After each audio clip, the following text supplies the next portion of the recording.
Hello, everyone, and welcome to season 2 of EnvAns, the Environmental Answers podcast. So excited to be here. If you haven't met me before, my name is Tiana Alame, and I'm your host. I'm excited to welcome you to the live recording of season 2 premiere, Elements of Energy Equity. For those who may be joining us for the first time, truly welcome.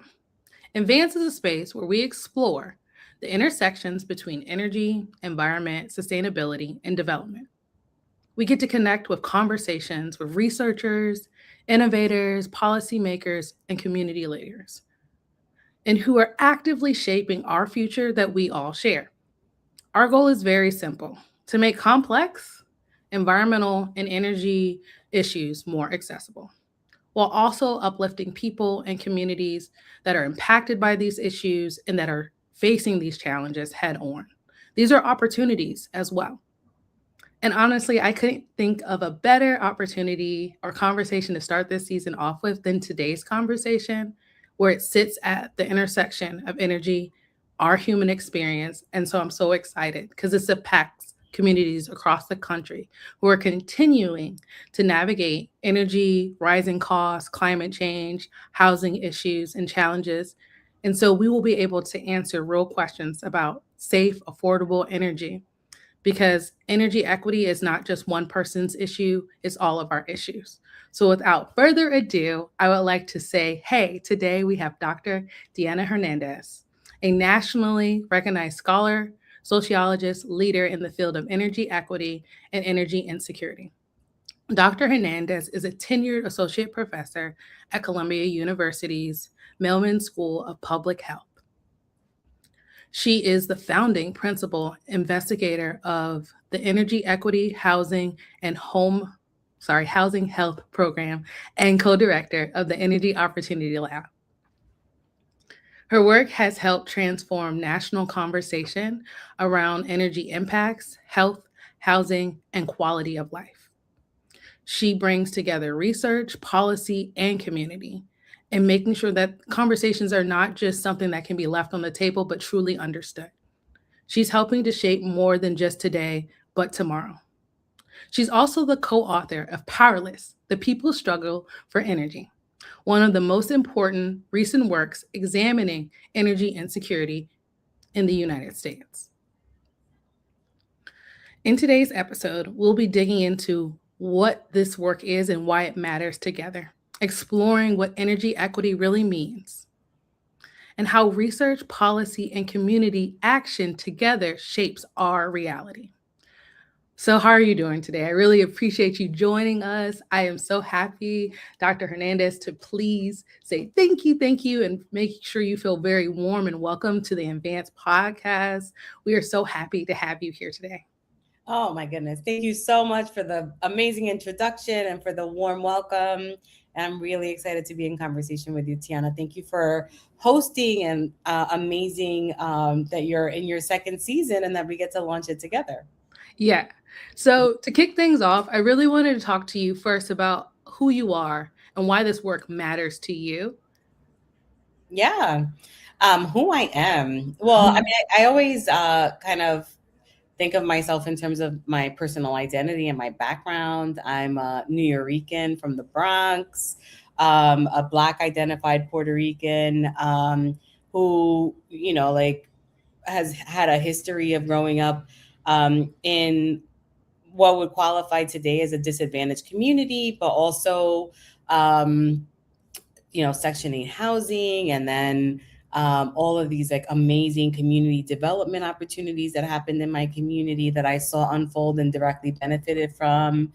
Over the course of my career, I was trained as a sociologist, and then by fortunate accident ended up in public health with an interest in not just knowledge and research for its own sake, but for the benefit of society, and also feeling kind of an obligation, because I realized that many people that have kind of that share my background don't always have the opportunities that I've had in education and professionally. And so I've taken it very seriously, the sense of responsibility to have actionable research and research that is really meant to be applied, and is meant to like solve thorny policy questions. And I pride myself also in being a very sensitive person. And when I was a little kid, I would perform and cry, or like, and still to this day, when, you know, like I'm just chatting with a girlfriend or whatever, like I'm prone to, you know, be very emotionally moved. And I used to think that was like a source of shame.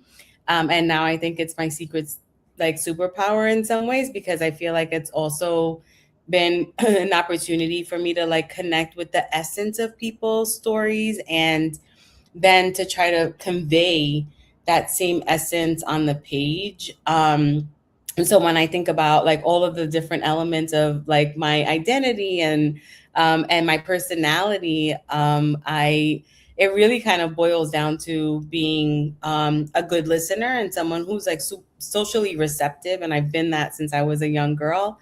Someone who's really interested in the built environment and the transformative potential of the built environment. That is the one thing that I think is interesting, is that it's modifiable and therefore improvable.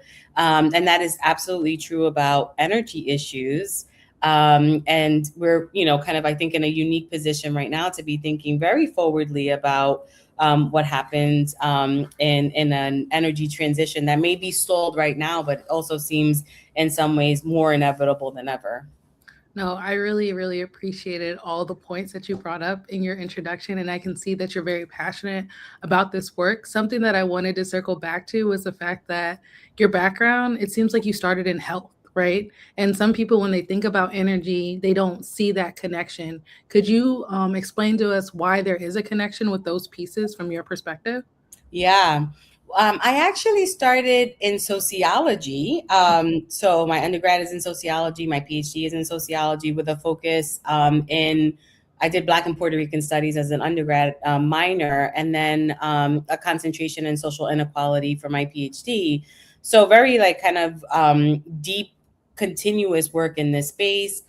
And then I happened to get a job in public health. So I pivoted, but I am in a department where social scientists are looking at what they call the social determinants of health.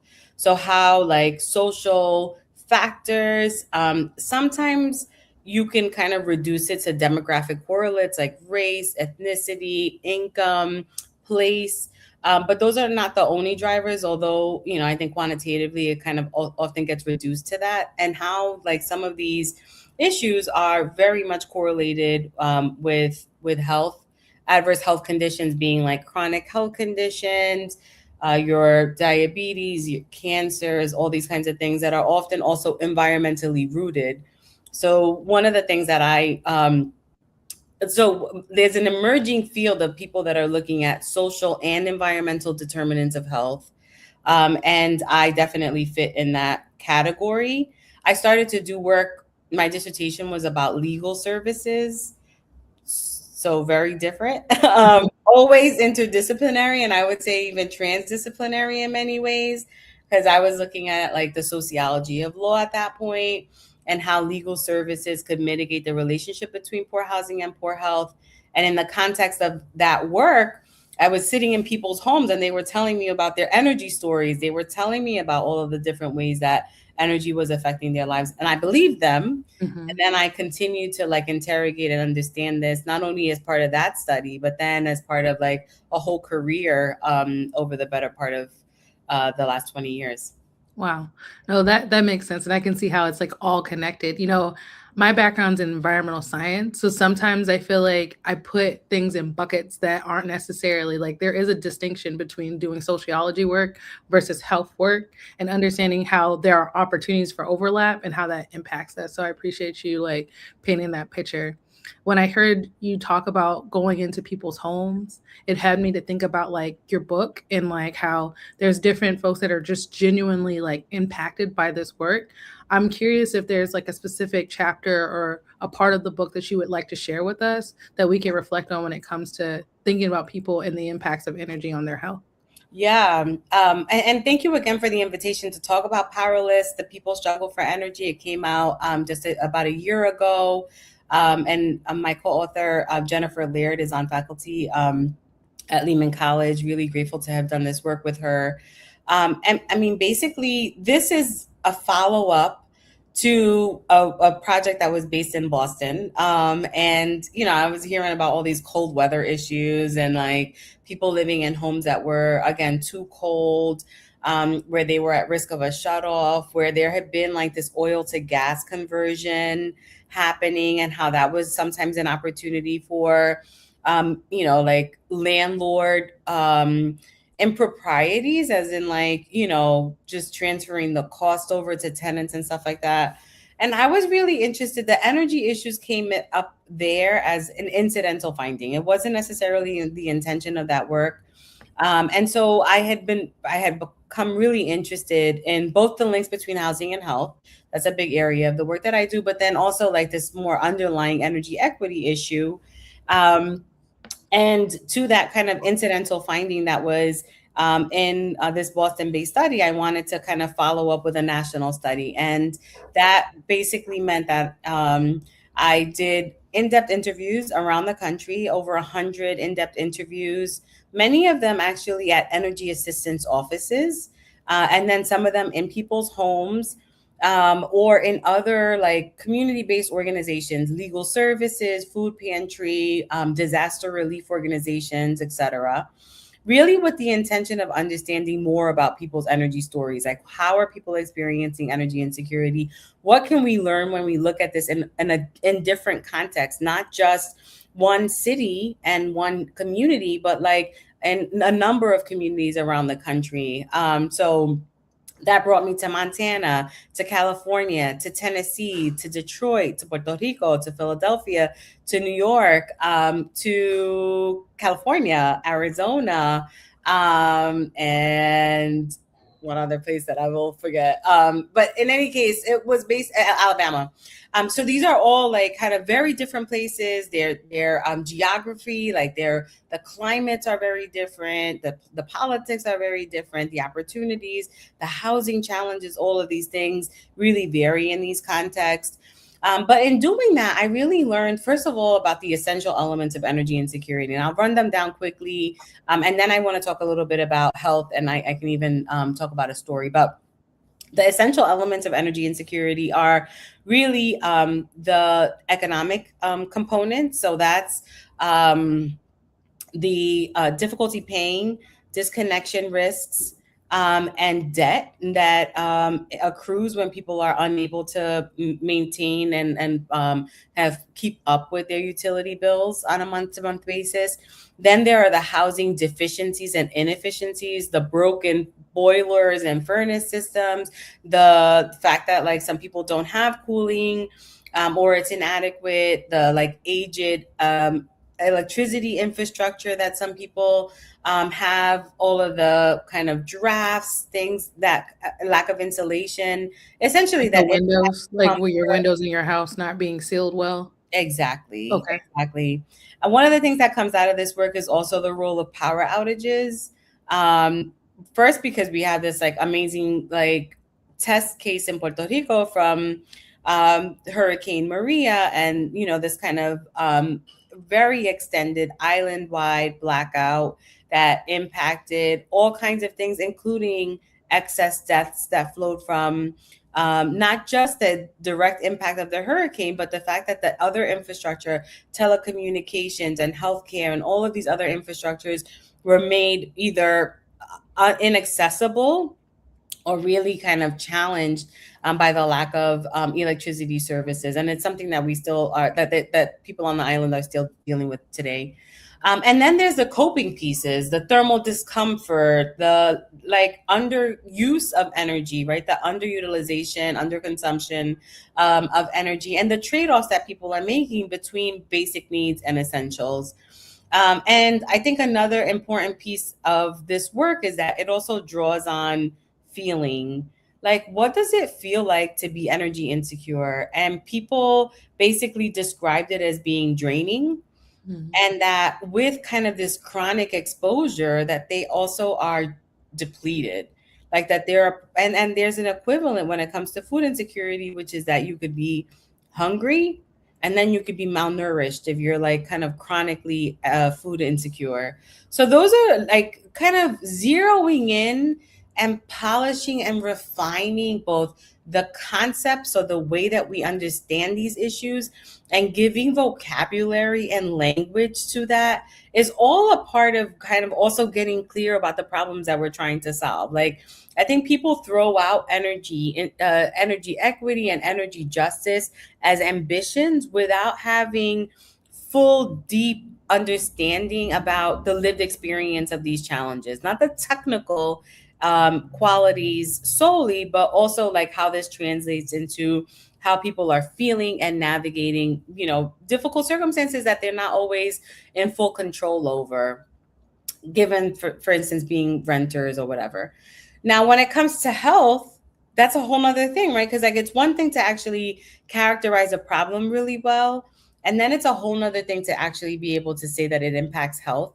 And so we find that in this work is also, I think, an important insight is the idea that this energy insecurity not only causes the lack of basically, poor quality sleep, the predisposes households to food insecurity, to respiratory conditions, cardiovascular health, etc.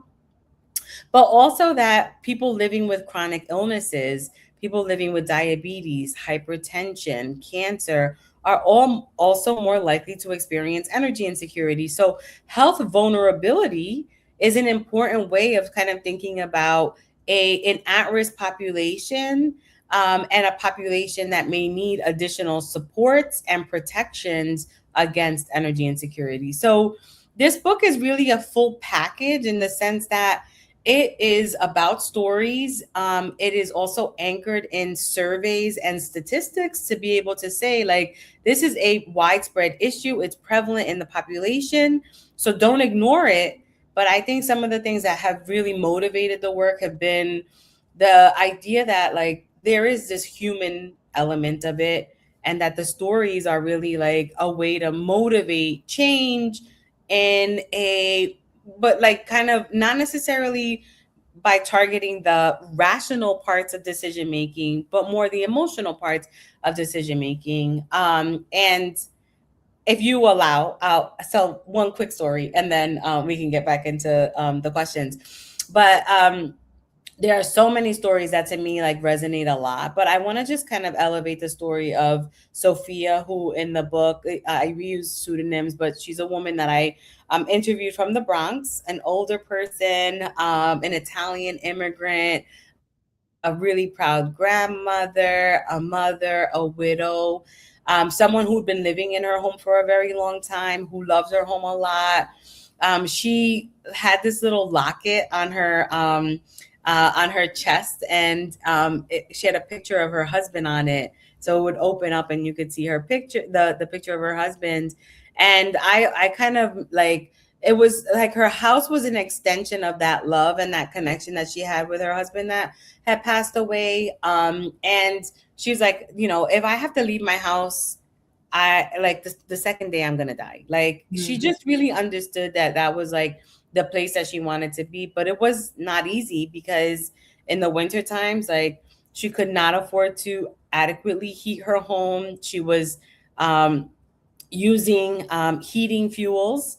And those are not only more expensive, they tend to be less efficient. And they also are a reflection of like a missed energy transition, right? Like, there are very few households that are actually relying on heating fuels today, but she was still in that pool that's, kind of increasingly small pool, but still like a reflection also of her generation.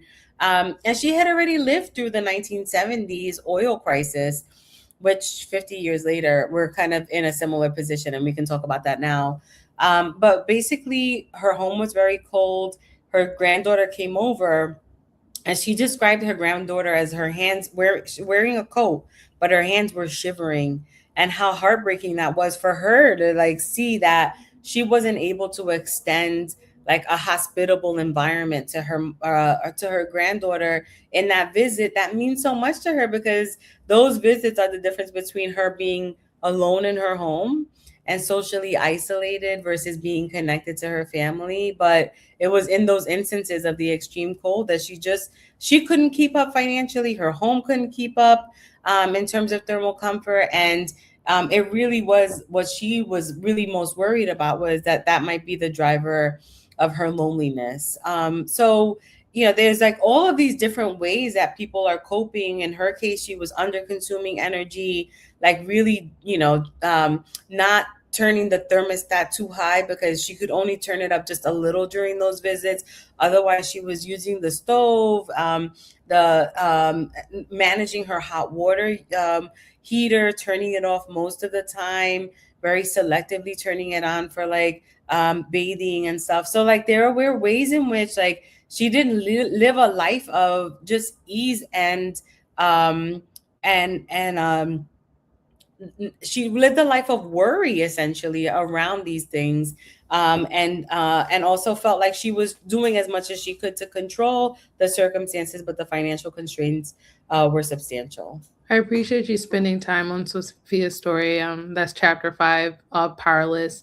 I know when I was reading through that, I thought about like my own grandmother or like older people, like how we have an aging population, and when energy becomes less accessible, it's not just as simple as like a bill, like not it really impacts people's life.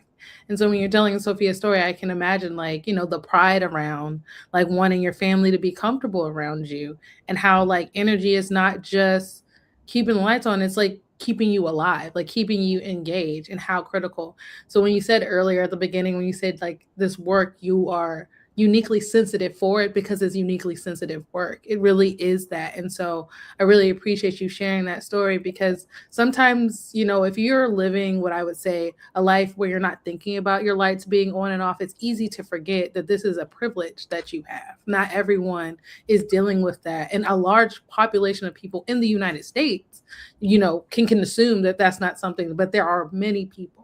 And so that's what I appreciated about the people's struggle for energy, because it's our people. They're our neighbors. You could assume that your neighbor isn't doing this, but I think about the show Everybody Hates Chris and Julian, and how he would be like, every looking at that meter, this is X amount of sense of energy, and we can joke and laugh about it because that's the way that we cope through the pain. But like it's a real thing. So no, I really appreciate it. I did want to circle back to your comment about like the energy crisis that we're dealing with right now, and like how relevant that is. Oh, totally. Well, first of all, I think it's kind of putting this news cycle is so fast that like things that seem super relevant and like consequential today, tomorrow, by this afternoon and evening, like something else. It's just, anyway, that's like a whole different story. But no, in preparing for, sorry to cut you off, I just meant to say, in preparing for lecturing in the fall and like thinking about my students reading and consuming this content, that point, the energy is changing every day. The content is updated. You have to stay current on current events. Like current. Definitely. Oh, definitely. And there is a slow unfolding. I think the thing that's happening in the Strait of Hormuz, we will see the unfolding of this, and the cascading effects over time, right? I think in the US, we may be shielded to some extent because we are a net exporter of energy, but that doesn't necessarily mean that we'll be totally immune, as people are experiencing this at the gas pump.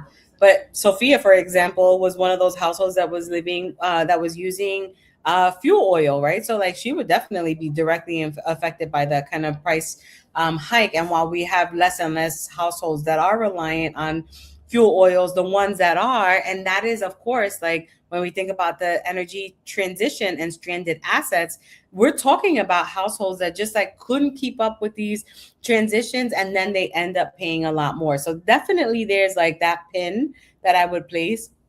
Another pin that I would place is the one around the low-income home energy assistance program, what we understand to be the energy assistance like safety net of the United States. actually emerged in the context of the last oil crisis. Hmm. So the focus on weatherization assistance and then on bill assistance actually kind of came out of that period where there was like an aha moment, where people finally recognize, oh, this is going to be a difficult situation for the most socioeconomically disadvantaged populations. And we need some ways, some programs of supporting them. Then the focus was a lot more on reducing energy consumption through efficiency, et cetera. And then it morphed into like the what is today the low income home energy assistance program. I just want to say that as we're kind of thinking about that time period, because it took some time to unfold. Like the late 70s is really when the oil crisis started.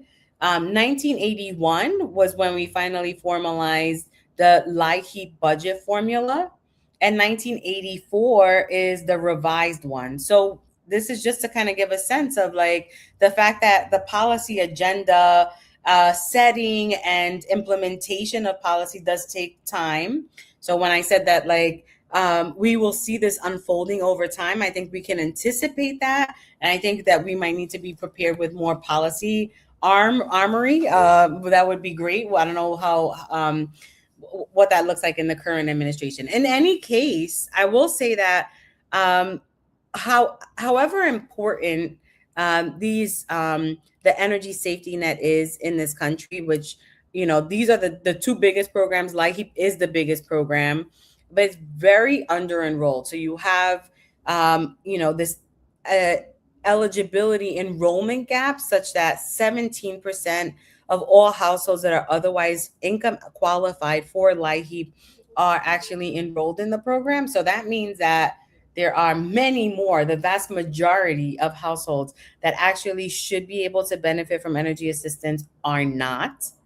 Um, when you see situations like the ones that are unfolding now, where, you know, not only is there kind of a rollback of social services, but also this like increased price pressures coming from a lot of different places, including data centers, where there are these like relationships between rate hikes and the emergence of data centers and energy load growth and the preparation for that, and the rates kind of increasing, especially in the last 5 years. What you're seeing is the convergence of like all of these different pressures that apply very differently to our most kind of vulnerable and socioeconomically disadvantaged households. I think all of that is surfacing a lot now, not only with the global kind of conflict that is at the root of it, and an energy story, and that is reminiscent of the late 70s. So,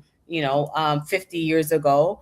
But I think also possibly like sets us up to rethink like what it would mean to actually have a more modern energy assistance kind of policy design that works for today, in light of the fact that climate changes are, one of, and the lack of cooling, and people are dying at home because they don't have air conditioning units or are too afraid to turn them on, precisely because the way that our energy assistance benefits were designed was around heating, and it was in response to and not necessarily revisited since the 70s oil crisis.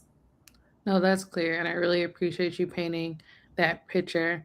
While I was listening to you, a few things came up for me. One was, why are these programs so low enrolled? Is it that the marketing or the information isn't accessible? Is it that oftentimes the people that need this don't have the time, because I can imagine, or don't have the support, or is the support there and they're not using it for other reasons? Based on like some of the stories and experiences that you had, is there a consistent theme as to why maybe these programs are so enrolled? Yeah, that's a great question. And I think part of it is definitely around the administrative burden. And we talk about that in the book, like just how difficult it is to apply, to take time off of work. The people that I did meet, like they were literally waking up at the crack of dawn to make it on the line, to call beforehand, to get an appointment, to do, like it is a lot of work. There is no doubt about it. I think the other piece of it, is that it's a limited resource. So it's not like an entitlement program like what SNAP. It's even like hard to keep up with the evolution of the other social safety net Mhm. programs. But SNAP was designed to be that's a supplemental nutritional assistance program, food related aid, what used to be called food stamps colloquially. That's an entitlement program. So like if you are income eligible, you are at WIC, same thing. Like you are not you're encouraged, and the idea is like try to simplify it a little bit so that you can kind of unlock those resources and get connected to them. That is not true for energy assistance. It's a block grant. It's issued to the states based on these funding formulas from 1981, from 1984. They're dated, they're based on heating and cooling degree days, they're based on congressional allocations that then get transferred to the states. The states get to decide how it is that what they're going to focus on. If they're going to focus on energy education and literacy, or they're going to focus on actual like direct bill payments. So that all of those design things and the fact that it's not necessarily standardized, I think also contribute to the fact that some people are knowingly income eligible and they say, you know what, I'm going to leave it to the people that really need it most. Many people are going and turning to these services when they reach a point of personal crisis, like they are at the at the brink of a disconnection or living through a disconnection, in which case they have no other choice but to really activate like those like resources to like get the lights back turned back on, literally. And so it's kind of designed as a crisis response in every way. It was designed like that in response to the oil crisis. And I think that the way that it unlocks for households is very much like assuming that they're in a situation where their energy services are in like at a point of crisis, to then really kind of either by decision, like personal decision, as in like, I don't want to deal with that unless I really have to. And also because it's like the prioritization of how to allocate scarce resources might mean that you kind of prioritize households that are presenting with a crisis. So it's like this kind of perverse way of designing something not by prevention of crisis, but by response to it, that I think is like almost embedded in how we think about energy assistance. That's very helpful. I just have like a few more questions.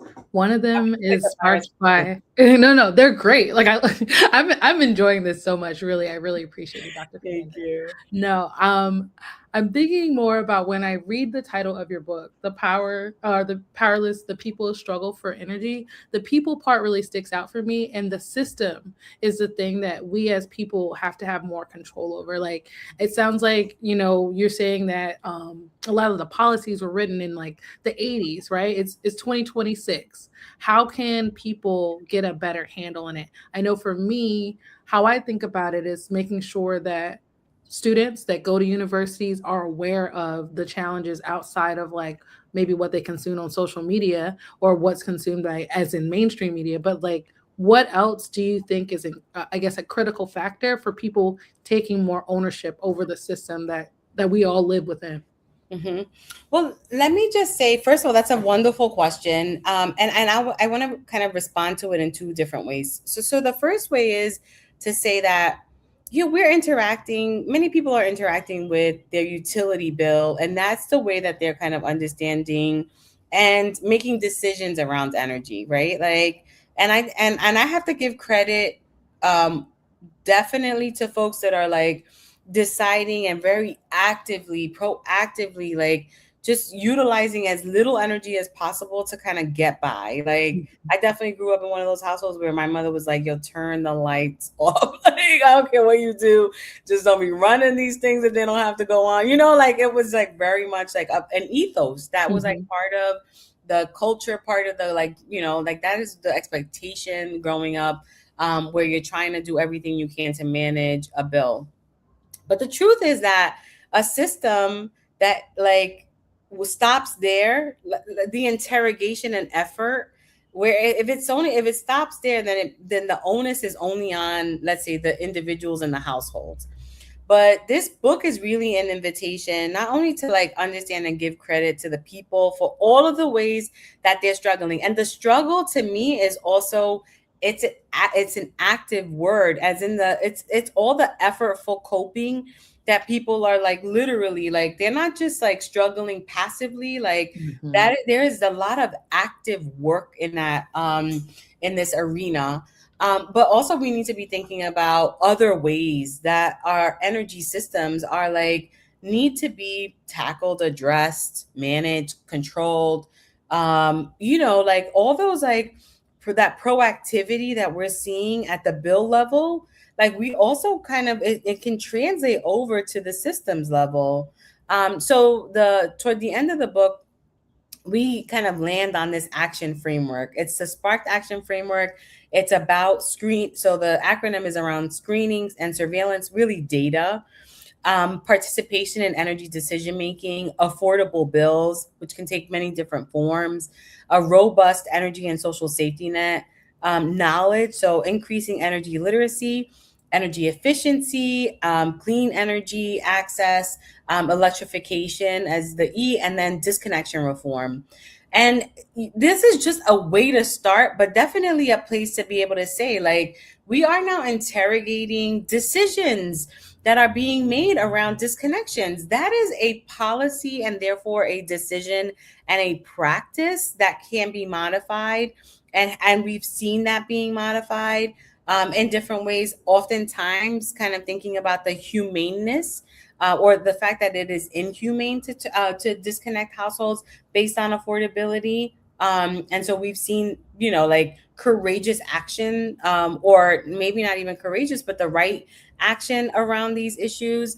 And then participation in energy decision making. Like, I was really heartened by the idea that in Alabama, you have households that are basically like going up against the rural electric co-ops that are not fully reflective, and then sometimes not at all reflective of the predominantly Black areas that are being covered by the rural electric co-ops, and the boards are almost completely white. That racial like disconnect and in representation is a problem, because it also like means that and it's not just the racial piece, it's just the fact that there's lack of transparency. There are these power dynamics that are not in favor of, regular, not just ratepayers, but member owners, right? And like, what does it mean to like literally have a seat at the table and be a decision maker in the rural electric co-op? It's a local form of governance. There are all of these different ways in which, yes, in some ways, the way that many people are working through their energy stories is around their bills. But there are so many more opportunities to take a systems approach to actually unlocking the fuller potentials of our energy system to work for people, because it is actually a public service that is provided predominantly by private entities. But these are public-private partnerships that really need to be in service of people and communities. And I feel like that's in some ways the conversation that this work I hope is like starting, and it seems to have started, is like really like moving more in that direction. No, it definitely has. I really appreciate you sitting down and going through this with us, like understanding these elements of energy insecurity and what that actually means. Is there anything else that you feel as though we may have missed in the questions that we did address that would be fundamental? I like for you to imagine, like, there's a good amount of students that are engineering students that come to this podcast and may not know why this is relevant. That would be something to address, or anything else you would like to share with us. Yeah, well, let me just say, I think first of all, I hope that this work is just about inspiring people to like do the work that they feel best equipped to do. And that to me is in that license to lead and act and imagine, like that is the goal. Like it really, yes, I think anchoring it in struggle and like and in people's lived realities, like all of that stuff definitely important, but the inspiration to say like, you got this, like y'all can figure it out. Like I totally trust that, like what's happening with this next new generation, that is like, this is just baked into how they're thinking about stuff, which I really love. And I'm so supportive of that. I think for the engineering and the technical crowd, like I think it's really important to like apply that technical skill set in ways that are still anchored in what some people might call like those softer qualities, like the softer qualities of like, you know, people's narratives. Like literally, like I would invite all the engineers to like just sit down with people, like really like understand the complexity of the problem, not just from a modeling perspective, let's say, or from, you know, just kind of a technical perspective, but like, how are you in the end, when we think about like the outcomes of your efforts, really reshaping how people live? But the beginning part of that is just to have a deeper understanding and appreciation for that piece, that like the human piece of it, right? Because without that, I think it makes it really difficult to achieve less than or more than technical opportunities. And I think that this is a field that is really like wide open in many ways, in terms of how we opt to go. And we can take the route that feels scarce and limited, or we can take the route that feels more fruitful. But then I think that that's also going to take a little bit more courage and a deeper commitment to solving the social and human elements of the problem, not just the technical ones. No, I really appreciate that. It's really inspiring. I think a lot of environmental work, we often use fear at times, but the word courage, like other emotions, explore other emotions around this work, make it more expansive. That's what I heard. So I really appreciate you sharing that expression, and also an invitation to look at this work. And I think about my own energy story and want those who've listened to this episode to the end to think about your energy story, think about the energy story of your neighbors, people around the world, and how that impacts you. So thank you, Dr. Hernandez. Not just thank you for your time today, but thank you for your work, for making what has historically been invisible visible, giving people language to speak to what they're dealing with. Because if you don't have the words, then you can't articulate your pain or your struggle in this case. And, you know, the publishing that you and your co-author, Dr. Jennifer Lard, your work is very everlasting. So we just want to thank you. And what's the best way for those to want to keep up with you? How can they find you? Is it on the socials? What's the best way to keep up with you? Definitely on LinkedIn. My email is like all over the internet, so feel free, on my Columbia website. But we also have a social media page called Hot and Cold NYC. Mhm. And that is really like about telling, it's the faces and places of energy and security, with a focus locally for us in New York City. But we also like kind of have resonant work that like applies elsewhere. And I just want to say one last thing about the thing that you just said earlier, which is explore the range of emotions. And I would say that it's an affective continuum. And a lot of the focus has been on like all of the problem-based emotions, and all of those are very real. But I think that if we also spend a little bit of time thinking about all of the other positive elements, and think about this as a continuum where we want to move people, right? I think that there's also a lot more there that is underexplored, and I think super rich, and ready for all the brilliant minds that you're training. So thank you, Tiana, for all of that amazing work that you're doing, both in person with your students, and then on this format to just like raise awareness, and create community around this. And thank you. You're welcome. All right, that's it. Elements of Energy Equity with Dr. Diana Hernandez. Thank you so much for listening to this episode of the Environmental Answers podcast. You know, you can find us everywhere if you circle the first three letters of environmental and the first three letters of answers. All right, bye.